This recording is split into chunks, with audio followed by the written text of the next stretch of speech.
Ang mga salmo sa araw na ito. Panginooy papurihan sa pag-ibig niya kailanman. Ang mga naligtas, tinubos ng Diyos, bayaang magpuri, yamang nangaligtas sa tulong ng poon. Sa sariling bayan, sila ay tinipot pinagsama-sama. Silangat, kanluran, timog at hilaga ay doon kinuha. Panginooy papurihan sa pag-ibig niya kailanman.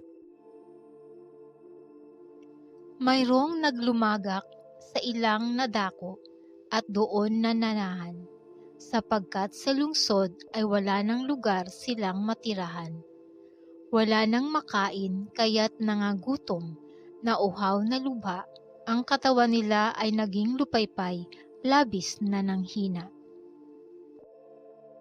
Panginooy papurihan sa pag-ibig niya kailanman. Nang sila'y magipit, sa Panginoong Diyos sila ay tumawag, at dininig naman sa gipit na lagay, sila'y iniligtas. Inialis sila sa lugar na iyon at pinatnubayan, tuwirang dinala sa payapang lungsod at doon tumahan. Panginooy papurihan sa pag-ibig niya kailanman.